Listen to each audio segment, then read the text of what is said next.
Ikaw ang pinili. Hindi ko akalaing isang simpleng hi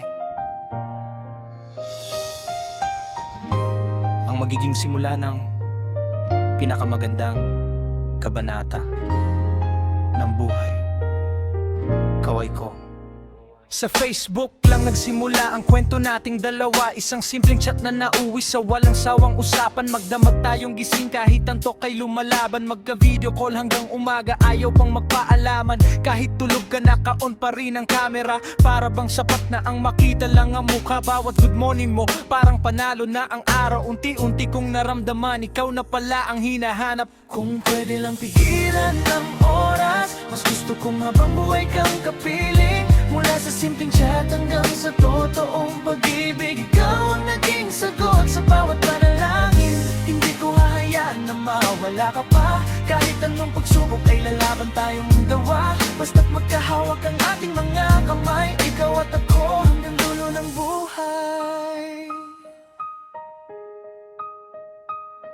Dumating ang araw na unang pagkikita sa gate 3 ka. Naghihintay habang kabado rin ako. Paglapit ko sa'yo, natulala ka lang sa akin. Ngumiti ka na lang, parang wala nang ibang titingnan. Inaya mo kong maglakad hanggang sa boulevard. Sa tabing dagat tayo'y walang sawang nagkwentuhan. Tumatawa habang kumakain ng balut at chicharon. Simpleng sandali pero hindi malilimutan. Biglang tumawag ang mama mo sa telepono. Buong ngiti mo akong ipinakilala sa kanya.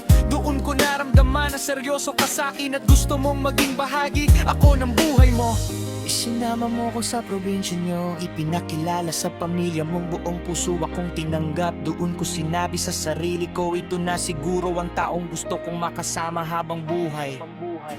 Kung pwede lang pigilan ng oras, mas gusto kong habang buhay kang kapiling. Mula sa simpleng chat hanggang sa totoong pag-ibig, ikaw ang naging sagot sa bawat panalangin. Hindi ko hahayaan na mawawala ka pa. Kahit anong pagsubok ay lalaban tayong dalawa. Basta't magkahawak ang ating mga kamay, ikaw at ako hanggang dulo ng buhay. Lumipas ang panahon, ni isang bubong na ang tahanan. Magkasama sa bawat umaga at bawat hapunan. Hindi man nawawala ang tampuhan at argumento. Hindi natin hinayaang masira ang binuo. Kapag may hindi pagkakaunawaan, mas pinipili nating mag-usap kaysa sumuko. Dahil ang pangakong binitiwan natin doon, hindi lang salita kundi habang buhay na paninindigan.